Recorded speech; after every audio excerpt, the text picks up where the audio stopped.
네, 흉년에는 땅을 사지 마라. 한국판 노블레스 오블리주를 실천한 것으로 유명한 경주 최부잣집 가운 6가지 중 4번째입니다. 흉년에는 땅을 사지 말라라는 말이죠.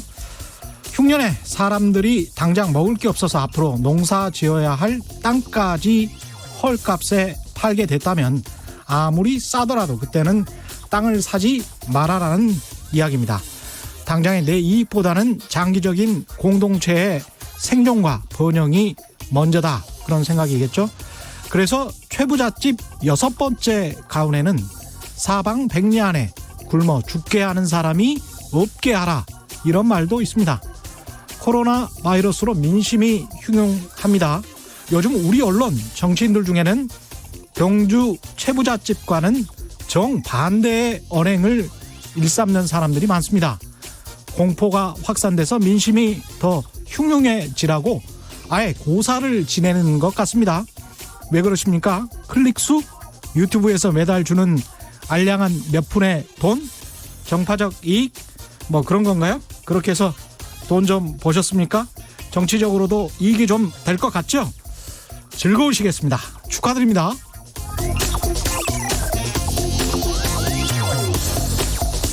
네, 안녕하십니까. 세상에 이익이 되는 방송 최경련의 경제쇼 출발합니다. 저는 진실탐사 엔터테이너 최경련입니다. 유튜브 오늘도 합니다. 같이 갑시다.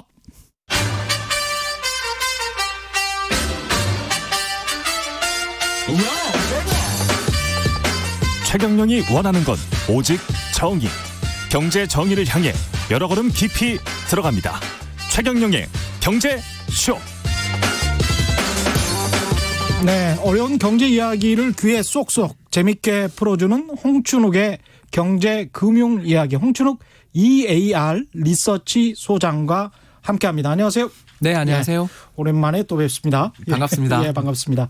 지난 시간에 이제 일본 이야기를 좀 해주셨고, 오늘도 일본이 겪었던 30년의 불황의 세월에서 우리가 얻어야 할 어떤 반면교사의 교훈, 그렇죠. 이거 위주로 좀 말씀을 해 주실 건데요. 지난번에도 굉장히 이제 청취자분들 좋아하셨는데 오늘 좀 특이한 현상이 있어서 그 이야기부터 좀 질문 드릴게요. 네. 코스피가 2.88%가 올랐어요. 네. 꽤 많이 올랐는데 이게 2227인데 네. 왜 갑자기 이런 거죠? 일단 두 가지가 제일 컸죠. 예. 첫 번째는 간밤에 미국에서 신종 코로나 바이러스 관련돼 있는 이 어떻게 보면 백신이랄까 약들이 개발될 수 있다라는 뉴스가 나오면서 예. 미국 증시가 사상 최고치를 다 경신하는 초강세 행진을 보인 게 그랬군요. 이게 제일 큰 동력이 됐죠. 우리 예. 입장에서 보면 그러니까 중국이나 이런 나라들이 굉장히 중요한 교역 상대국인 건 맞지만 지난번 우리가 2018년 이후에 미국과 중국 간의 무역 분쟁에서 우리 겪은 게 전체 우리가 생산하는 물건들의 최종 목적지는 미국이나 유럽 그렇죠. 같은 선진국이구나. 예. 저 중국에 암만 수출 많이 하지만 저건 저기서 조립 가공돼서 다시 최종 목적지로 가는 거지. 우리가 중간재를 많이 수출하죠. 그렇죠. 예. 반도체부터 철강 제품이나 예. 화학 제품들이 대표적일 텐데요. 이런 제품들의 최종 수요지를 알 수 있는 선진국 쪽에서 나와 있는 경기 지표들, 그러니까 예. 민간 고용이라든가 이런 게 막 20만 명 이상, 거의 30만 명 가까운 숫자로 급증했고요. 여기다가 또 신종 코로나 바이러스에 대한 공포는 다 어디나 마찬가지였는데, 그렇죠. 여기에 대해서 뭔가 좀 대응책들이 나왔고, 특히 중국에서도 예를 들어서 완치 판정자들이 크게 늘고 있다. 예. 뭐 이런 뉴스들이 첫 번째가 이제 시장에 좀 불을 당겨준 뉴스였고요. 그렇군요. 그런데 예. 이제 그보다 사실 저는 더 강력한 시장의 어떤 매기를 불러일으켰던 건 학습 효과. 학습 효과. 예, 말씀을 드리고 싶어요. 지나고 보니까 별거 없더라. 메르스 때를 우리가 예. 2015년 저도 그때 이제 뭐 운용기관에서 매니저 할 때였는데 예. 치사율이 굉장히 높았잖아요. 그때는 우리가 38명이나 죽었어요. 예, 예. 돌아가신 분도 참 많았지만 어떻게 보면 좀 굉장히 멀리 떨어져 있는 나라 일이 우리한테 와서 그렇죠. 중동에서 예, 발생한 거고 이건 바로 옆 나라 중국에서 발생한 거고. 그러니까 사람들이 가지는 공포가 메르스 때보다 훨씬 더 힘들 거야. 이렇게 생각하면서 좀 공포가 상당히 컸고 실제로 최근에 뭐 예를 들어서 마스크 품귀 사태라든가 그렇죠. 예. 또는 최근에 이제 어디 뭐 예를 들어서 영화관이나 음식점 좀 가보면 사람 없잖아요. 진짜 많이 줄어들었긴 했습니다. 예, 그리고 또 저 같은 경우는 이제 전철을 많이 타는데 다 마스크를 또 그 없다는 마스크들을 다들 힘들게 예. 모셔서 이렇게 잘 쓰고 다니고 그러니까 이런 거 보면서 우리가 굉장히 그때 2015년이 좀 트라우마가 있었구나. 예. 근데 2015년 지나고 생각해 보면 16, 17년 굉장히 또 경기가 좋아져서 주가도 많이 오르고 했던 과거 경험들이 있다 보니까 그때는 충격이 있지만 그 충격을 이겨내는 과정에서 중국 정부든 또 당시 우리 박근혜 정부든 적극적인 경기 부양을 그 뒤에 펼쳤잖아요. 그렇죠. 그러면서 경기가 회복됐던 과거 학습 효과, 과거 경험들 덕분에 이제 비교 시점에서 이거 어디까지 번질지 몰라. 특히 사스 때보다 훨씬 전염력이 강해. 이것까지 이제 우리가 다 아니까 예. 야 이거 정말 무서운 질병이구나 하고서 굉장히 무서워했고 특히 2015년 메르스 때 그 높은 사망률을 우리가 비교를 하면 이건 뭐 사람들 굉장히 많이 큰 인명손실이 날 수 있다. 이랬다가 이게 지금 그래도 뭐 조금 희망적인 뉴스도 들리고 네. 하면서 과거에 그때 주가 급락했었지만 그 뒤 회복됐던 어떤 과거 경험들 뭐 사스 때는 완전 그냥 그 뒤 5년에 걸친 랠리가 있었던 것처럼 그렇죠. 이런 것들에 대한 학습 효과를 가지신 분들이 지금이라도 우리 한번 긍정적인 방향으로 볼 필요는 없나 이런 쪽에서의 적극적인 사자세가 들었다 이렇게 볼 수 있겠습니다. 역시 투자자들이 점점 똑똑해지고 있다. 네, 공감합니다. 예, 그러면 그럴수록 먹을 게 없는 시장이다. 좀 더 빨리 행동을 해야 된다. 먹으려면 뭐 그런 생각이 듭니다. 예. 지난주에 샀어야 되는 거죠. 어떻게 보면 근데 아니면 이번 주 월요일이나 그때 정말 무서웠잖아요. 그렇죠. 예. 그래서 들어가야 되나 말아야 되나 막 그러고 이제 재고 있었던 시간이거든요. 네. 예. 그런 면을 생각해 보면 주식 투자라는 것에 대해서 우리 최 기자님 말씀하신 거에 저는 많이 공감하는 게 예. 저도 이제 증권사에도 또 오래 있었잖아요. 예. 증권사 생활을 하면서 고객들 전화를 참 많이 받는데 이럴 때가 제일 힘들었던 기억이 참 많이 나는 게 지난주에 전화 왔을 때 사라 소리를 저희 어떻게 하겠어요. 그죠? 그렇죠. 근데 이제 이번 주는 사라 그러겠죠. 그렇죠. 그러면 또 이야기를 한마디 하시죠. 다 오르는 거 보고서 그렇죠. 넌 맨날 따라만 다니냐 이런 이야기를 들었던 기억이 나긴 나는데요. 이것도 이제 대중매체의 한계인데 이걸 꼭 아셔야 되는 게 특히 이제 KBS 같은 지상파 방송사에서는 워낙 여러분들이 듣기 때문에 어떤 아주 위험한 순간에 제가 혼자 느끼는 그 감정을 확신 있게 말할 수가 절대 없어요. 굉장히 보수적으로 이야기를 해야 되기 때문에 그런 어떤 언론의 측면이 분명히 있다.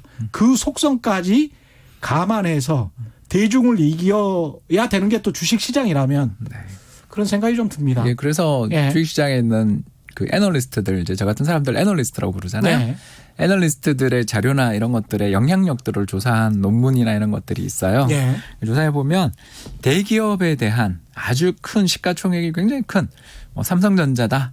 오늘 또 좋은 뉴스가 나온 기아차다. 뭐 이런 기업들에 대한 애널리스트들의 분석 보고서나 이런 거는 별로 효과가 없어요. 예. 근데 시장에서 잘 안 알려져 있는 좀 규모가 좀 작은 기업들에서는 애널리스트들의 보고서나 이런 것들이 영향력이 있다고들 이야기를 많이들 하는 게 그렇죠. 이게 바로 어떻게 보면 아까 최 기자님 이야기하신 그 정보가 굉장히 빨리 유통되고 또 과거의 경험에서부터 이 습득한 어떤 노하우들도 생기시고 이러니까 시장 자체에 대한 전망들은 이제 정말 어떤 애널리스트가 저희들이 이제 흔히들 이야기하는 인터널한 그 내부적인 그런 정보 좀 앞선 정보를 가지는 건 불가능해진 사회다 보니까 저는 펀드 투자에 대해서도 긍정적으로 말씀을 드릴 수밖에 없는 게 그렇죠. 시장이 이렇게 투명하고 정보가 일단 대칭적으로 되면 훨씬 낫죠. 또 거래 비용도 적고 요새 그렇죠. 굉장히 다양한 상품이 많이 나와 있으니까 꼭 굳이 그렇게 개별 종목에 관련해서 공부를 하시는 것도 참 좋은 방법이고 아까 말씀드린 특히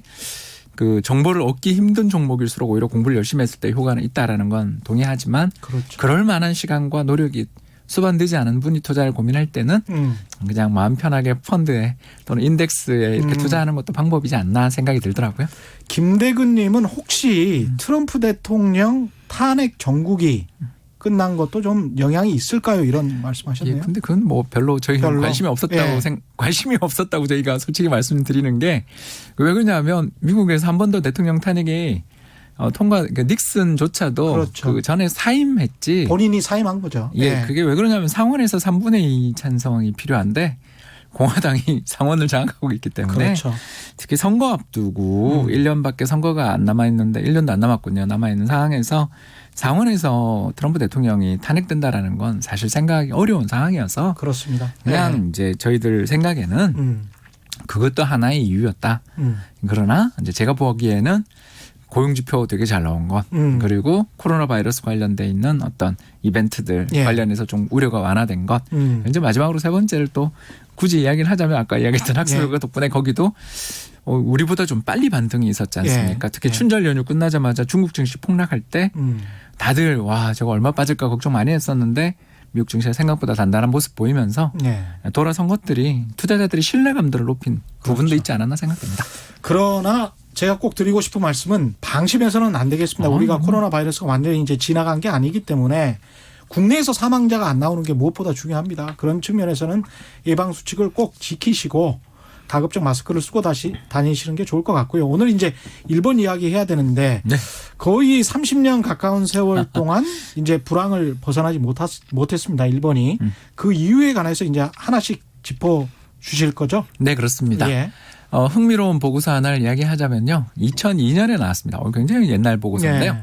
예. 이 옛날 보고서는 미국 연방준비제도 이사회 흔히들 이야기하자면 연은에서 미국의 중앙은행이 발간한 보고서입니다. 예. 근데 이 미국의 중앙은행이 훈수를 뒀어요. 일본에 대해서. 예, 그렇습니다.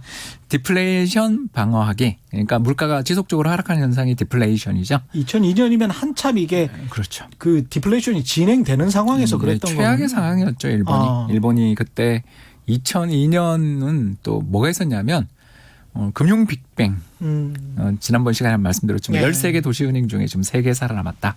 그 말씀 드렸잖아요. 예, 그랬죠. 그런 금융 빅뱅들이 진행되는 가운데 경제 내 유동성이 말라버리는 대출 아무도 안 해주려고 하는 예. 그런 상황이 벌쳐지면서 사람들이 일본이 한때는 저펜 에즈 넘버원 그죠? 1등으로서의 그랬습니다. 일본이라는 책이 아주 뭐 세계적인 베스트셀러였습니다. 노라고 말할 수 있는 일본. 뭐 그런 책들도 예. 있었고요. 그래서 이런 그 일본이 미국을 위협하는 세계 넘버원이 될 거다라고 생각했던 사람들 입장에서 보면 10년째 수렁에서 빠져나오지 못하는 걸 보면서 일본의 그 경험을 가지고서 미국 연준이 공부를 한 거죠. 그래서 예. 부제가 뭐냐면 90년대 일본의 경험이 주는 교훈. 이게 미국 사람들이 고소해하지만 않고 공부를 한 거예요. 이걸 공부를 해서 네. 반면 교사로 삼았다는 것도 굉장히 중요합니다. 예, 그리고 예. 이 보고서 직후에 실제로 6년도 안 됐죠. 5년 정도 지난 다음에 미국 버블 붕괴. 그러네요. 예, 그때 그 방법을 보고서대로 그대로 했습니다. 예, 보고서대로 했습니다. 굉장히 중요하군요. 예. 예. 그 내용에서 이제 두 가지를 크게 미리 그러니까 기생충 영화의 대사처럼 계획이 있었군요. 이분들은 5년 전에 이 보고서를 준비를 했던 거 아니에요? 일본을 그렇죠. 보면서. 특히 또 미국이 운이 좋았던 게 예. 벤 버냉키 그 수염 덥수룩한 예, 예, 할아버지 예, 기억나시죠? 예, 예. 그 벤 버냉키 의장이 그때 이 보고서 작성에 아마 같이 참석을 했던 것으로 알고 있는데요. 예, 제가 보면서 그 스멜 냄새가 확 느껴졌습니다. 벤 이렇게 헬리콥터 벤의 예, 스멜이. 그리고 바로 그 뒤에 예. 4년 뒤에 또 예. 연준 의장이 됐잖아요.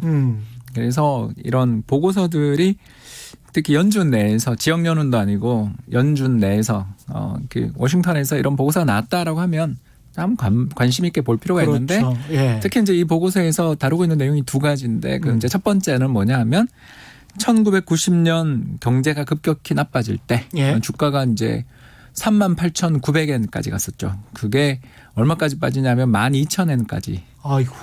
그러니까 3분의 1로 어휴. 3분의 1이 더 빠졌군요. 그러니까 한 70% 정도 더 빠졌습니다. 빠졌습니다. 그러니까 그 3.11 동일본 대지진 때는 7,000엔도 깨지고 그랬으니까. 이야. 그럼 얼마인가요? 한 7분의 1, 예. 7분의 1 정도까지 주가가 빠진 적도 있었으니까 주식시장이 붕괴되고 그다음 또 1년 뒤에 91년부터 무슨 일이 있었냐 하면 부동산 버블이 붕괴되기 시작해가지고 일본 동경 상업지역 같은 경우는 그 고점 대비 저가 하락률이 91%. 집값이. 9% 남았다는 거예요. 예. 돈이 100만 원 주고 샀으면 9만 원 남은 거네. 10억 주고 사서 9천만 원 남은 거죠.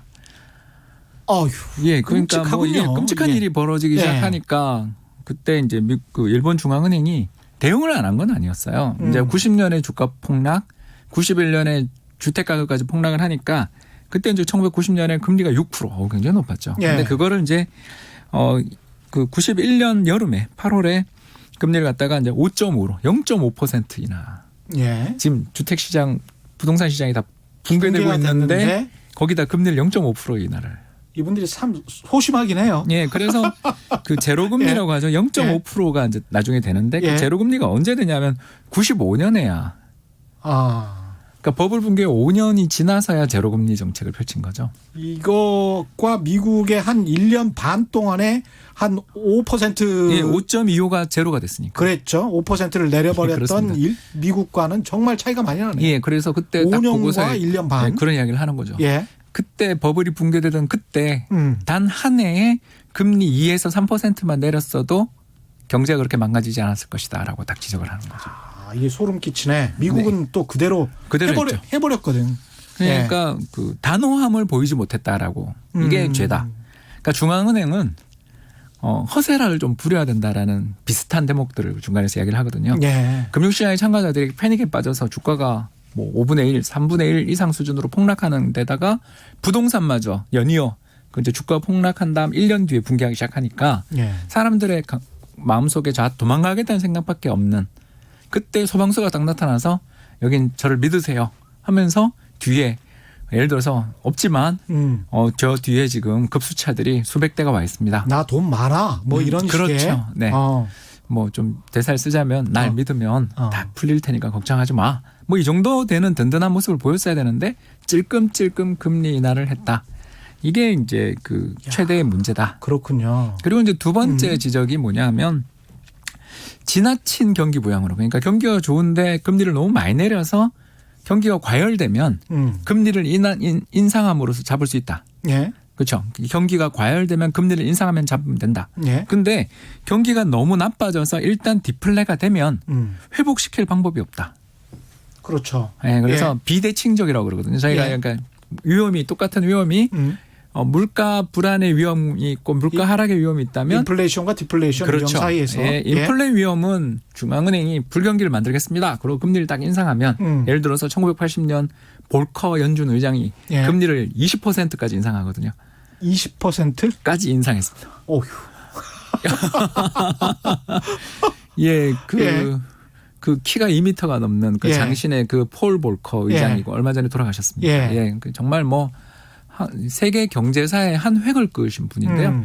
이제 이분 때문에 카터 대통령이 선거에서 졌다라는 표현을. 근데 카터 대통령이 임명했는데. 예. 그러니까 정치적인 독립을 딱 가지고 있는 중앙은행장이 물불 안 가리고 나는 인플레이션 잡겠습니다. 그러고서 금리 인상하면 누구나 금리 20% 주는데 예. 뭐 사재기 하겠냐는 거예요. 그렇죠. 그냥 은행 예금하지. 그렇죠. 그렇지 않습니까? 예. 돈을 빌려서 뭐 레버리지를 해서 부동산 그럴 필요 없죠. 창업 안 하죠. 창업 안 하죠. 예. 그래서 경제가 막 엄청나게 나빠서 더블딥. 그러니까 경기의 이중 침체 현상이 마지막으로 발생했던 게 1980년이었으니까 그 예. 불황이라는 게 뭐 우리도 기억나시겠습니다만 97년 외환위기와 1980년 이 두 번이 우리나라 1960년 이후에 유의한 마이너스 성장. 예. 맞습니다. 예. 그래서 우리는 또 그때 정치적인 비극까지 있어서 예. 더 그렇게 됐었는데요. 이런 식으로 잡을 수 있지만 반면 디플레가 되는 순간 이걸 잡을 수가 없다라는 거예요. 왜 잡을 수가 없느냐? 이렇게 물으면 금리를 제로금리 이하로 내릴 수가 없다라는 거죠. 예. 예. 그래서 금리를 뭐 그 초과 지준 금리 이런 것들에 대해서는 마이너스 금리를 하긴 해요. 예. 근데 이게 초과 지준이 뭐냐 하면 뭐 오늘 이 자리에서 잠깐 설명드리자면 은행들은 예금 들어온 거를 전액 다 대출해 주면 안 됩니다. 큰일 그렇죠. 나죠. 예. 그래서 지급 준비금이라는 만일을 위해서 저수지 하나를 갖고 있어야 되는 거죠. 그렇습니다. 그래서 예. 예를 들어서 이제 미국 경우에 뭐 4천만 불 우리 돈으로 한 4,500억 정도 되는 예금을 갖고 있는 중형급 이상의 은행들은 전체 들어와 있는 예금 중에 10%를 중앙은행에 재예치를 해야 되는 게 예. 지급 준비금입니다. 그렇죠. 그래서 이 지급 준비금에 대해서 이제 금리들이 존재하는데 일본이나 미국에 지난 2008년 글로벌 금융위기 때 어떤 일이 벌어졌냐 하면 은행들이 자기 들어와 있는 예금의 30% 40%를 중앙은행에 예치한 겁니다. 30% 40%를 예. 예, 대출을 안 해주려고 하니까 돈을 예. 굴릴 데가 없으니까 예. 그냥 중앙은행에 가서 제로금리라도 좋으니까 나 대출 안 할 거니까 그냥 중앙은행에 재예치를 해버린 거예요. 10%만 해도 되는데. 30%를 예치했습니다. 그러니까 이런 일이 벌어지게 되니까 예. 중앙은행 입장에서 답답한 거죠. 예. 제발 이게- 갖다가 쓰라니까. 뭐 갖다가 이러면서. 쓰라니까 이거 예. 왜 안 쓰니? 예. 그러니까 은행들이 그러는 거죠. 불안해서 대출 못 하겠어요. 아, 그리고 몇몇 은행들 지난번 스트레스 테스트 그 최악의 경우를 가정해서 은행이 부실화되면 공적 자금 투입 이러면서 경영권 뺏었잖아요. 그렇죠. 은행들 입장에서 제일 무서운 게 음. 공적 자금 투입돼서 M&A 당하거나 사람들 잘리는 게 제일 무서운데 나 그런 위험에 처하느니 그냥 은행에 예금 들어오는 거 우리가 예금을 안 받으려고 그럴 수는 없고 그렇죠. 예금을 받았으면 이 돈을 어떻게든 운용을 해야 되는데 운용하다가 깨먹는 게 더 무서우니까 손실 나는 게 더 무서우니 저는 은행에 중앙은행에 맡겨두겠어요라는 이런 은행도 아닌 거죠 이거는 사실. 야, 어떻게 보면은 은행이 무사한 일 한 거네요. 그리고 또- 영업을 안 하겠다는 건데. 그렇죠. 이거. 그리고 또 예. 다른 한편에는 지난번 제가 2주 전에 방송에서 했던 것처럼 13개 있던 은행들이 3개 남을 정도로 줄어드는 과정에서 특히 홋카이도 척식은행이라든가 산요증권, 야마이치증권 등등 일본 뭐 저희들도 이름을 다 이 서울에 있는 증권맨도 이름을 알고 있는 그 유명한 은행들이 다 망해가지고 없어지거나 폐쇄되는 예. 과정에서 실업자 되는 걸 그 특히 야마이치 증권의 사장이 막 인터뷰하면서 막 대성통곡하는 장면들을 보면서 기억나는 것 같아요. 예, 그렇죠. 그러니까 유명한 눈물입니다. 물론 예. 그 뒤에 또 반전은 있었습니다만 예. 그건 또 다른 게 예. 아무튼 이런 사례를 보게 되니까 은행들이 대출해 주기는커녕 안전한 데다가 투자를 하고 싶은 마음밖에 그리고 또 채권이나 이런 데 투자를 했다가 행여 또 이게 또 잘못되면 어떨까 싶으니까 그렇죠. 그냥 중앙은행에 예치를 해버리는 아, 이런 말도 안 되는 일들이 미국과 일본에서 실제로 벌어진 겁니다. 그랬군요. 이러니까 이제 중앙은행 입장에서 애가 타죠. 그 전에 진작 좀 금리 인하해서 경기를 살렸으면 좋은데 예. 뒤늦게 그러니까 버블 붕괴 5년이 지나서 금리를 0.5%까지 인하했다고 제가 말씀드렸죠. 예. 예. 자 그런 상황에서 이 돈이 안 도니까 최근에 이제 2016년에 무슨 일을 했냐면 일본 중앙은행이 초과 지급 준비금에 대해서는 벌칙성 금리를 매겼다. 마이너스 0.1%. 그래서 예. 돈을 나에게 필요 없는 돈을 맡기면 지급 준비금까지는 제로 금리. 예. 그러나 10%가 넘는 돈에 대해서는 나 수수료를 받겠다. 이런 정책들을 펼치는 데가 세상에 일본 중앙은행과 유럽 중앙은행이 있다라는 거죠. 그래도 돈을 맡긴다는 거 아니에요? 그렇죠. 10% 넘게. 그냥 뭐 운용할 데도 없고 또 다른 데 투자하려고 그랬더니 국채금리 예. 마이너스고 뭐 그러니까 예. 독일 국채 마이너스 그렇죠. 사태 그렇죠. 우리 DLS 사태 예. 이야기했지 않습니까? 예. 그래서 이런 상황이 벌어져 버린 겁니다. 그러면 궁금증이 나옵니다. 아니 중앙은행이 금리를 인하해서 경기를 살리려고 그렇게 애를 쓰는데 왜 그렇게 경기가 안 살아나는 걸까? 하면 이제 그 비유를 하나만 하자면 예. 우리 오늘 또 자동차 이야기를 잠깐 했으니까 예. 예. 방송 시작 전에 예. 도대체 오늘 자동차 회사 주가들이 왜 이렇게 많이 왜 이렇게 급등했나요? 올랐나? 이러면서 굉장히 좋은 뉴스라 웃을 예. 수 있게 이야기하는데 안 좋은 뉴스들 제가 한번 잠깐 글로벌 금융위기 전후에서 있었던 일을 한번 생각해 보면 생산 캐파가 한 100만 대 되는 자동차 공장이 있다. 우리 한번 가정해 보자라는 겁니다. 예. 100만 대 정도 가지고 있는 캐파를 가지고 있는 공장이 있는데 이 공장에서 한 해에 팔린 물건이 90만 대다. 예. 자 이거 어떡하죠? 10만 대가 남잖아요. 그렇죠. 그러니까 첫 해는 연식이 바뀌었습니다. 이렇게 예. 세일도 하고 또 재고 처리도 예, 하고. 재고 처리도 하고 또 직원들한테 야 우리 회사 차 좀 빨리 좀 바꾸면 안 되겠니? 뭐 이러면서 좀 밀어내기도 하면서 어떻게 해결할 수도 있을 수도 있어요. 그런데 2년 차가 됐는데도 다시 90만 대가 팔렸다. 자 이제 이렇게 되면 문제가 심각해지겠죠. 그렇습니다. 일단 제일 먼저 참 안 좋은 이야기지만 파트타이머들이라든가 계약직 근로자라든가 또는 하청이라고 들어보셨죠? 그렇죠. 네, 그래서 파견 근로자 뭐 이런 분들부터 좀 나오실 필요 없습니다 이렇게 이야기하겠죠. 예. 그래도 또 근데 물건이 그 비용 구조나 이런 게 어려워지면 제품 가격을 깎아주겠죠. 우리 필요 없다 그런데도 내비게이션에 뭐 다 예. 해드릴 텐데 원래 차값을 받겠습니다라든가 뭐 다양한 이벤트를 통해서 차값을 인하하려고 들 겁니다. 물론 소비자는 좋죠. 소비자는 좋습니다. 이거 조금만 기다리면 차값이 떨어지니까 나서 예. 차를 싸게 살 수 있으니까 좋은데 문제가 뭐냐면 물가가 떨어진 이유가 이 회사가 망해가고 있어서 떨어지는 거잖아요. 그렇죠. 바로 이 핵심이 이건 거죠. 기업 입장에서 차가 잘 팔리고 근로자들도 왕성히 생산하고 또 생산하고 또 초과 근무 수당까지 줄 수 있는 회사가 돼야 되는 거지. 사람들 자꾸 집에 보내고 무급 휴가를 보내고 심지어 사람을 자르거나 이제 그래도 안 되는 경우에는 구조조정을 하겠다라고 말하는 순간이 와서 물건값이 빠졌다. 굉장히 안 좋은 거고 더 나가서 이렇게 이게 이제 기업이지만 국가에 대한 비유라는 걸 벌써 느끼셨죠. 그래서 그렇죠. 경제가 가지고 있는 생산 캐파가 이게 잠재 GDP라고 볼 수 있는데. 그래도 적정 성장은 필요하다. 그렇죠. 그 말씀을 지금 계속 하시는 것 같습니다. 예. 그래서 이 사태를 이제 해결하려면 기업 입장에서 혼자 힘으로는 도저히 안 될 때 정부가 뭔가 좀 이렇게 도와줘야 되는데 이제 더 문제가 이 디플레가 생기면 첫 번째는 디플레를 유발했던 이유가 물건이 안 팔려서 디플레가 유발됐다라는 걸 잊으시면 안 되고 예. 두 번째가 더 중요한 게 빚입니다. 빚을 졌는데 예를 들어서 1990년 당시에 이 회사가 이 자동차 공장이 4억을 지었어요. 그러면 안 되는데. 어디가 갑자기 생각이 나네. 예, 그래서 4억을 지었는데 예. 그때 정책금리가 6%니까 대출금리는 7에서 8%를 받았지 않겠어요? 예. 근데 아까 이야기했던 것처럼 상업용지 공시지가가 얼마 빠졌냐면 90% 빠졌는데 금리는 7% 금리를 깎아주겠습니까? 최 기자님 같으면? 안 깎아주죠. 안 깎아주죠. 예. 아니 예. 자금 회수 안 하면 다행이죠. 그렇죠. 예. 그렇게 되니까 이 회사는 자기 들고 있었던 토지의 값은 시가는 폭락. 두 번째 7%에서 8% 이자에 대한 대출은 계속 나가. 세 번째는 디플레이션이 벌어지는 과정에서 매출도 잘 안 나와. 예. 마지막 네 번째는 이제 정규직들조차 부릅니다. 노조위원장님 부르죠. 자, 임금 좀 깎으시면 안 될까 그러는데 안 되죠. 이걸 이제 저희들 경제학적 용어로는 임금의 하반 경직성이라고 부르는데 예. 사람들이 자기 명목 임금이 디플레가 나는 상황이면 물건값이 안 오르고 물건값이 마이너스면 임금이 좀 깎여도 되잖아요. 그렇죠. 근데 그걸 저기 실제로는 근데 못 깎죠. 네, 사람들이. 이런 예. 얘기 들으면 첫 마디에 그러실 거예요. 예. 그럼 홍 박사 당신부터 깎아보던가. 예. 그렇지 않겠습니까? 예.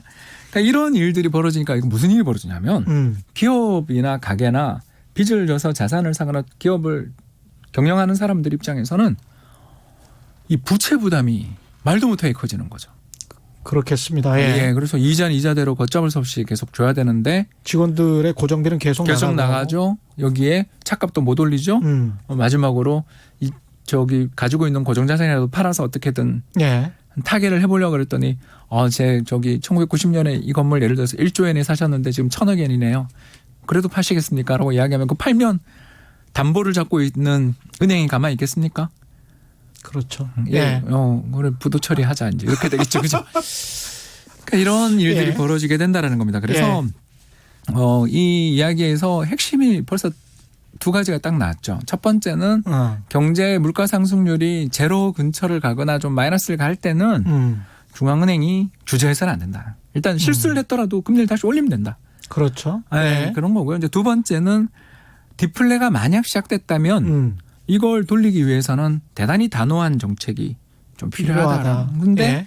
이제 일본의 이제 세 번째 실책이 나오는 거죠. 이제 첫 번째는 아까 이야기한 것처럼 정책금리 제때 인하 안 한 거. 예. 두 번째는 이렇게 사태가 계속 악화되고 있는 상황인데도 불구하고 뭔가가 이렇게 경제가 1년도 아니고 2년도 아니고 30년째 100만 대 생산 캐파를 가지고 있는 자동차 공장에서의 판매량이 점점 줄고 있는 예. 상황이라면 단호한 뭔가의 태도, 아베노믹스 나오기 전까지 2013년 그렇죠. 전까지 23년 동안 단호한 정책은커녕 반대 정책을 했습니다. 그게 바로 뭐냐 하면 소비세 인상입니다. 세금을 오히려 인상했다. 아무래도 소비세를 그것도. 그래서 차값이 올라버리는 거죠. 왜냐하면 이제 지금 10%가 됐죠. 작년 10월에 그 소비세 인상을 해서 소비세가 이제 10%까지 인상이 됐잖아요. 예, 맞습니다. 일본 같은 경우, 그래서 우리는 이제 부가가치세는 이미 우리 예전부터 그 정도 그렇죠. 돼 있지만 일본이 1997년 아시아 외환위기 직전입니다. 1997년 아시아 외환위기 직전에 하시모토 류타로 정권이라는 정권이 하시모토 있었어요. 정권. 네, 이 분이 이제 개혁 노선을 주창하면서 정권을 다시 탈환합니다. 그 전에 이제 일본 사회당 일본 신당 연립 정권이 무라야마 총리 혹시 기억나시죠? 무라야마. 흰수염 그 도인 같은 그렇죠. 외모를 가지신 일본의 수상이었고 그때 또 한일 관계 상대적으로 또 좋았던 기억도 좀 있고 하는 그런 분입니다. 그분은 사죄했던 분이에요. 좀 이렇게 우리 입장에서 보면 자민당이 집권하기보다 다른 정당이 집권할 때가 한국하고 관계가 참 또 좋고 과거사 문제도 어떻게 보면 잘 해결될 여지가 있었는데 항상 이렇게 단명했었습니다. 이제 그거는 뭐 또 다른 기회가 있을 것 같고요. 좀 더 이야기하자면 하시모토 정권이 그때 이제 그 개혁 노선을 주장하면서 선거에서 이겼습니다. 선거에서 이긴 다음에 두 가지를 주장합니다. 첫 번째가 뭐냐면 금융 시스템 개혁, 즉 은행들이 아까 이야기했던 자동차 회사에 돈을 빌려줬는데 자동차 회사가 그걸 가지고서 사옥을 지었는데 사옥 값이 90% 빠졌다. 예. 근데도 너 대출 회수 안 하고 있으니 은행 너 부실이야. 은행을 쫙구나. 예. 그게 이제 금융 빅뱅으로 이어지는. 예. 예. 그래서 잠깐 그때 말씀드리기를 대출이 30% 줄었다. 예. 기억나시죠? 예. 그러니까 돈을 30%를 회수한 겁니다. 그러니까 정부가 은행을 쪼니까 은행은 당연히 기업을 쫄 수밖에 없고 네. 기업은 힘드니까 그러면 이제 어떻게 할 수가 없는 거죠. 네, 그다음부터는 이제 망하든지 아니면 뭐 구조조정하든지. 그래서 예. 망했죠. 예. 많이 망했고 또 얼마 전에 도시바나 이런 회사들의 사례에서 보는 것처럼 우리 회계장부 멀쩡해요라면서 좀 해서는 안 될 분치를 그때 연이어 지금 예. 또 터졌습니다. 사실은 얼마 전에 도시바가 또 터졌습니다. 웨스팅하우스 건 그러니까 말고요. 이런 게 수십 년 된 거예요. 네. 우리나라도 마찬가지지만 사실은 네. 분식회계라는 게. 그래서 하면 안 되는데 예. 정말 뭐 주주들 입장에서 보면 이건 사기 당한 거죠. 그럼요. 예. 그런 거지만 그때 일본의 배경을 제가 설명드린 대로라면 금리는 여전히 계속 높은 금리를 내고 있는데 자산 가격은 폭락했고 물건은 안 팔리는 예. 삼중고를 받고 있는 기업 입장에서 대출 회수 들어올까 봐 얼마나 무서웠겠어요. 그렇죠. 예, 그래서 저는 그를 동정하진 않는데 예. 그런 배경에서 최근에 있었던 도시바 사태라든가 그 전에 있었던 올림푸스라든가 수많은 분식 사건이 일본에서 끝없이 나오고 있는 건 알고 계실 겁니다. 예, 그렇죠. 예. 네, 그래서 이제 그 상황에서 마지막 이제 그 기업들이 발버둥 치고 있는 기업들에게 치명타를 가한 게 소비세 인상이었는데 그 소비세 인상을 단행할 때 이유가 뭐냐면 재정 건전화. 국가 정부의 재정 건전화. 예. 예. 그래서 이제 예. 더 부실해졌죠. 기업도 부실하고 은행도 부실한 상황에서 정부는 이제 혼자 빠져나가기 위해서 재정 건전화 정책을 취했는데 그게 완전히 예. 민간 경제를 그냥 그래서 초토화시켰던 그런 정책이죠. 양상이군요. 예. 그래서 2003년에 IMF에서 또 비슷한 보고서가 2002년은 미연준, 예. 2003년에는 IMF 보고서가 나왔는데 그 IMF 보고서에서 그 일본 정부는 조급한 출구 전략, 그 엑싯 전략이라고 그러는데 이게 뭐냐면 경기를 부양하기 위해서 정부가 열심히 돈을 막 쓰다가 경제가 아직 살아나지도 않았는데도 불구하고 긴축으로 전환하는 것을 엑싯 전략이라고 하는데 그 출구 전략을 잘못 쓸므로써 또 수렁에 빠졌다라고 지적을 하거든요. 그러니까 유동성을 좀 시장에 불어넣으려고 할 때도 굉장히 소심하게 천천히 5년 동안 했었고 그게 이제 좀 살아난다든가 아니면 그런 조짐이 전혀 보이지가 않는데도 굉장히 그때는 또 재빠르게 엑시트 전략을 취한 거네요. 그냥 계속 반대되는 전략을 취했네. 예, 그리고 예. 또 끝난 게 아니고 예. 2014년에 혹시 기억나세요? 또 아베 정부가 소비세 인상했던 거 기억나세요? 예, 맞습니다. 8%로 그때. 예. 그리고 작년에는 10%. 10%가 됐죠. 예. 그러니까 물론 이 그 소비세 인상은요. 그 아베 정부 이전에 그때 일본 민주당 정부 혹시 간나오토 정부 기억나시는지 모르겠어요. 간나오토는 기억이 잘 안 나요. 기억 잘 안 납니다. 예, 그래서 별로 오랫동안 집권하지 않은 것 다 같은데. 1년씩 예. 수상하다가 예. 이제 2012년 말에 아베한테 참패하면서 사실 지금 정당조차도 없어진 분열돼 있는 상황이죠. 그렇군요. 그래서 이제 그 오자와 세력들, 오자와, 예. 그런 세력들이 이제 탈당하고 하는 일들이 벌어졌던 게 불과 이제 한 7, 8년 전인데요. 예. 아무튼 그때 당시에 이미 재정 건전화 정책들을 펼치려고 준비를 했던 거죠. 그 일본 민주당 정부가 2008년 글로벌 금융위기 때 경제가 되게 나빠지니까 자민당 고이즈미 정부 그다음에 아베 정부로부터 선거에서 이겨서 예. 정권을 잡은 건 좋았는데 그때 재정 건전화 정책을 또 펼칩니다. 그렇군요. 그래서 우리 입장에서 보면 한국 입장에서 보면 그래도 자민당 정부보다는 민주당 정부 때가 좀 관계가 좋았던 것 같은데 왜 그렇죠. 그렇게 짧게 특히 이제 한일 역사 예. 관련해서는 그렇습니다. 예. 그런 것들을 우리가 이렇게 한 이유가 결국 그때는 자민당 정부나 민주당 정부나 모두 공통점이 하나 있는 거죠. 97년 하시모토 정부 때나 또 2009년에 있었던 일본 민주당 정부가 정권을 잡을 때 항상 그 노선이 뭐였냐면 구조조정과 그리고 재정 건전화로 정권을 잡는 거죠. 왜냐하면 국민들 입장에서 아무리 돈을 풀어도 경기가 회복되지 않는 것 같은데 이건 뭐 국가 부채 이렇게 늘면 우리 경제 정말 어떻게 되는 거 아니야라는 예. 공포 심리들을 지니고 있는 상황에 강박이구나. 강박이 예. 있죠. 그래서 저는 최 기자님하고 이런 프로에 나와 딴 나라 이야기라고 생각되지만 이야기를 계속하는 이유가 많은 시사점이 있습니다. 우리한테도. 예. 그러니까 국민들의 경제 공부를 함께 같이 해야지 정책 당국자들이 그런 정책을 펼치는 데는 일본 그 하시모토 정부라든가 간나오토 정부가 왜 그때 소비세 인상을 그때 왜 굳이 하려고 그러고 더군다나 동일본 대지진 터져서 국토의 상당 부분이 황폐화되고 더군다나 원전마저 가동 중단돼 있는 상황에서 재정을 왜 못 썼을까를 이렇게 해보면 공약이 그러네. 그 전에 건전한 공약을 가지고 있었기 때문에 거기에 발목 잡힌 어떻게 보면 경제 상황에 유연하게 대처하지 못했다.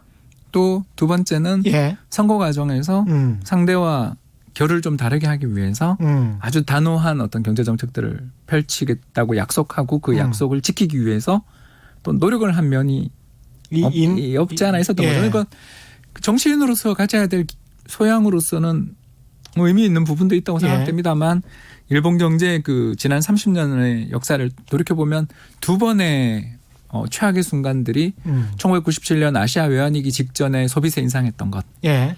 그리고 2008년 글로벌 금융위기 과정에서 정권을 잡았으면 경기를 부양해야 되는. 왜냐하면 세계 경제가 다 얼어붙고 유일하게 돌아가던 기업들이 수출마저 예. 얼어붙는 우리도 그때 2008년 글로벌 금융위기 때 12월 달 1월 달 때 보면 수출 증가율이 마이너스 40% 기록했던 거. 그렇죠. 우리 잊을 수가 없지 않습니까? 한 분기는 마이너스 성장을 했습니다. 우리도. 예, 분기 성장은 마이너스였죠. 예, 한 번은. 예. 2008년 4분기에 연율 기준으로 해서 거의 마이너스 20% 근처까지도 간 적이 있었습니다. 그러니까 그런 식의 경제 성장의 둔화들이 나타날 때는 앞에 저희가 했던 거는 이런 여건으로 인해서 잘못했습니다라고 하고 경기를 부양했어야 되는데 그 경기 부양에 대한 의지들이나 이런 것들 과정에서 또 특히 이제 민주당 정부 같은 경우는 원전 사고 이후에 대응에 또 좀 오락가락하고 잘못했던 면들도 있었고 예. 또 더 나아가서 그 전기 공급이 어려움을 겪었던 거 혹시 기억나? 그래서 예. 공장 일본에 있는 기업들 공장 가동이 다 중단될 때 우리 2011년에 한국이 역으로 그 부품 기업들 큰 돈 맞습니다. 벌었다는 이야기도 예. 들으셨을 겁니다. 예. 예. 이제 지금 그때 우리 기업들의 또 그때도 그렇고 지금도 상당히 큰 강점이 전기료가 싼 거잖아요. 예. 이제 그건 잘 모르겠습니다. 이제는 산업용 전기요금이 이제 굉장히 쌌었죠. 몇십 년 동안. 예, 굉장히 이제 어떻게 보면 보조금을 지급해 왔었다고 볼 수 있겠고요. 예. 그런 게 이제 지금은 조금씩 예. 사라지고 있다라는 예. 것도 우리는 말씀을 드릴 수가 있겠고요. 예. 이제 조금 더 일본 이야기를 예. 우리 이야기는 조금만 이따 하고요. 예. 일본 이야기로 이제 조금 더 그 이야기를 해보자면 이제 아베노믹스 이야기를 이제 할 때가 됐지 않습니까? 근데 이제 아베노믹스 전에 예. 대체 이 사람들이 아까 유연하게 대처를 해야 될 때는 유연하게 대처를 못했고 그 다음에 빨리 어떤 단호한 조처를 취해야 될 때는 단호하게 조처를 또 취하지 못했단 말이죠. 그렇습니다. 그 부분이 대체 왜 그랬을까? 그 부분을 좀 설명을 좀 해 주십시오. 저는 예. 이제 의견이 다르신 분이 여기서 많이 나오실 텐데요. 예. 요 질문을 안 받고 싶었는데 최 기자님이 날카롭게 예. 원래 드렸던 원고지 없습니다. 예. 솔직하게 이야기를 하자면 예. 이 경제학의 세계에 어떤 문제가 터졌을 때 이렇게 이야기하시는 분들이 계십니다. 한 그룹이 있습니다. 예. 구조조정이 우선이다. 경쟁력이 약해졌기 때문에 그 일이 벌어진 거다. 로버트 베로 같은 교수. 예. 그렇죠. 그래서 예. 이제 뭐 신자유주의 이렇게 해버리기는 좀 어려운 면이 예. 있는데 왜냐하면 경제학자들을 그렇게 분류하기가 어려운 면이 되게 많기 때문에 저는 그냥 인간을 분류하기가 힘든 예. 것 같아요. 그래서 예. 그래서 이제 예. 그 합리적인 사람들이 경제에 우위에 있고 예. 시장의 가격은 효율적으로 움직인다라고 주장하시는 사람들이 있죠. 그렇죠. 2008년 글로벌 금융위기 당시에 이제 벤 버냉키 의장이 돈을 막 풀고 양적 완화까지 할 때 그 사람은 나라의 반역자다라고 주장했던 대통령 후보가 있었던 거 혹시 기억나십니까? 2008년에 그런 일이 있었습니다. 그때 그리고 굉장히 많은 사람들이 이거는 미친 짓이다라고 했어요. 예, 근데 이제 예. 지금은 그 금융위기에서 미국을 살린 영웅이 돼 있는 거죠. 예. 물론 이제 그때 정말 지금 많이 나오는 이야기 있잖아요. 베네수엘라 이야기가 미국에서도 있었어요. 벤 버냉키가 돈을 막 푸니까 미국 베네수엘라 된다 이런 이야기를 했었습니다. 예, 그러니까 이제 디플레가 얼마나 무서운지 디플레이션의 압박이 그때 얼마나 강했는지에 대해서는 뒤에 통계로 나오지 그때 당시는 현실감이 잘 없을 때도 있지 않습니까? 그래서 나왔던 부분이고요. 그래서 아무튼 계속 이야기하자면 그 일본의 그 하시모토 정부 이후에도 예. 고이즈미 정부라고 기억나실지 그랬죠. 모르겠습니다. 예, 굉장히 고이즈미. 우파죠. 예. 그때도 보면 정부가 가지고 있었던 우체국을 민영화합니다. 맞습니다. 예. 예, 고이즈미 우정성 정부. 예. 민영화를 했을 뿐만 아니라 파견 근로제를 다 풀어요. 그래서 전체 원래 처음 시작할 때는 불과 16개 업무에 대해서만 파견 근로자들을 했던 것을 그때 고이즈미 정부 당시에는 26개 업무 정도로 하고 업무 대상도 다 확대하는 식으로. 그러니까 노동시장을 유연화한다라는 거죠. 그러니까 자유화하고 그랬군요. 더 나아가서 기업들의 경쟁력을 강화시키기 위해서 나라가 판을 깔아줘야 된다라는 그런 것들을 하기 위해서는 금융개혁이 우선 돼야 되고 예. 좀비 기업들을 없애야 되고 예.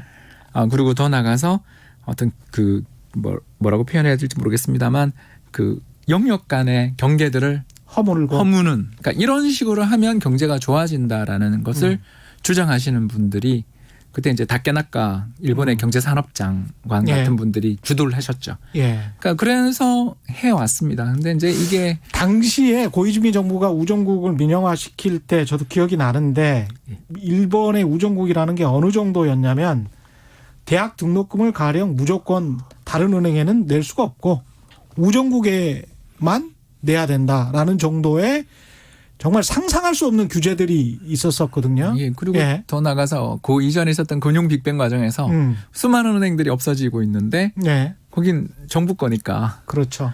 가장 안전해 보이잖아요. 예. 그래서 돈도 또 우정국에 엄청나게 들어가서 근데 저희들이 이제 일본 경제 분석할 때 일본에서 제일 큰 금융기관은 어디야? 이렇게 물으면 예 우정성입니다. 이렇게 이야기를 했었던. 그래서 이제 그 고이즈미 예. 정부의 정책의 배경은 이해를 하고 예. 저는 그게 그때는 찬성하고 지지하는 분도 되게 많았고 고이즈미 정부가 또 지지율도 되게 높았습니다. 그래서 심지어 지금 그 아들조차 차기 후보 중에 하나잖아요. 예. 그러니까 그런 정도로 인기가 좋았었던 겁니다.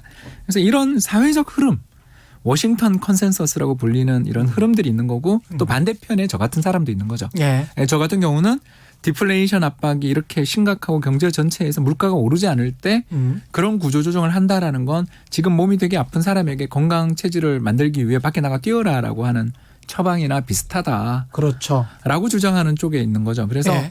저는 좀 솔직히 밝히자면 저는 케인즈주의자에 좀 가까운 편에 속합니다. 이게 감기가 걸렸을 때 서양 사람들은 옷을 훌러덩 벗기더라고요.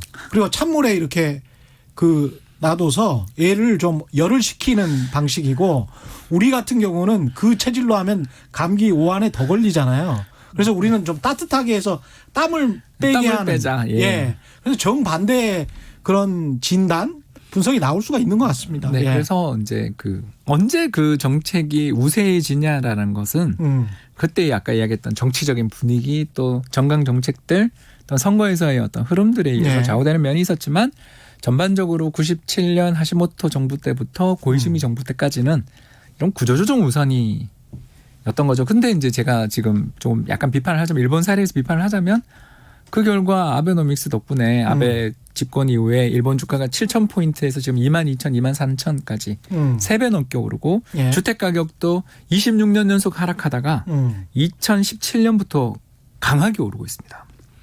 그리고 동경 지역 주택 가격은 6년째 오르고 있거든요. 그렇죠. 이거 예. 보면 자산 시장에 폭락했던 걸 살린 구세주죠. 그러나 예. 임금은 하나도 안 올라요. 그렇습니다. 그러니까 예. 이게 무슨 일이 벌어지겠습니까? 예. 기업들은 왜냐하면 주가가 오르고 예. 자산 가격이 오르니까 돈을 벌잖아요. 사람들 먹고 살기가 너무 퍽퍽해지겠는데. 예, 그래서 예. 달러에 대한 엔화 환율도 70엔, 80엔에 있던 게 지금 100엔 넘잖아요. 예. 그러니까 기업들의 경쟁력들도 개선됐고 자산 가격도 상승하니까 기업들이 살만하잖아요. 그러면 예. 우리 입장에서는 투자도 하고 사람도 뽑고 임금도 올려줄 것 같은데 전혀 안 해요. 파견 근로자들로 다 대체하면서 물론 이제 그 기업들 입장은 이해하죠. 우리가 95년인가 그 노동법하고 좀 비슷한 상황입니다. 예. 그때 시대적인 흐름이 예. 개혁 개방 글로벌라이제이션 그랬습니다. 그러면서 예. 그렇게 그 기업들의 경쟁력을 강화시키는 방향으로 모든 것을 써야 한다. 좀 맞는 주장이라고 봐요. 그러나 맞습니다. 예. 상황을 봐서 좀 해야 되는데 경제가 디플레이션 압력에 처해 있을 때 그 처방이 맞는가. 그리고 일본이 아베노믹스 이후 벌써 지금 거의 7년이 흘렀는데 예. 임금 한 푼 안 오르는 현실이 그렇습니다. 예, 그러니까 예. 이게 성공했다고 말할 수 있는가? 아무리 돈을 많이 풀어서 특히 일본 중앙은행이 일본 주식시장 전체 시가총액의 한 20% 가까이를 들고 있어요. 예. 왜냐하면 양쪽 하나를 할 채권을 다 사버려서 시장에 풀려 있는 정부가 발행한 국채를 다 사버려서 예. 더 이상 살 게 없으니까 주식을 사고 있거든요. 물론 이제 개별 종목은 예. 안 사고 예. ETF를 사고 있습니다. 그 상장 지수 펀드라고 들어보셨죠? 상장 지수 펀드. 예. 예. 그래서 주식처럼 매매가 가능한 펀드를 상장 지수 펀드라고 예. 하는데요. 그래서 일본에서 최대의 손은 GPIF, 일본의 국민연금이었는데 이제 일본 중앙은행이 일본 주식시장의 최대 주주가 됐다라는 그렇죠. 이야기를 할 정도의 비중을 가지게 되면서 주가를 또 주식을 그렇게 사주니까 올라오죠. 또 더 나가서 기업 실적도 나쁘지 않습니다. 좋습니다. 엔화 약세, 자산 가격 상승하지, 경기 부양해 주니까 좋은데 임금은 안 오르니까. 그러면 남는 돈은 어디 갈까요? 기업들에게 가겠죠. 예, 배당합니다. 예.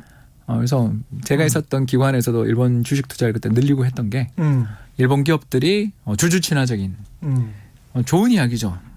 주주들에게 그 배당도 많이 하고 자사주도 매입해 주니까 예. 주가가 오릅니다만 그 돈이 호주머니 30년 동안 같이 고생했던 근로자들과 국민들은 어떤가에 대해서 생각해야 되는 거죠. 지금 제가 그 아시겠지만 통계로 보면 왜 PPP 지수라고 그 구매력 지수 있지 않습니까? 그렇습니다. 그게 일본이 한 4만 3천 불 정도 되고 우리가 한 4만 1천 불 정도 되잖아요. 비슷합니다. 예, 거의 비슷해서 한 2천 불 정도밖에 차이가 안 나는데 생각해 보면 이렇게 소득이 일본이 정체된 기간이 너무 오래돼 있고 30년째. 예. 근데 이제 한국은 그나마 소득이 계속 늘어났었단 말이죠.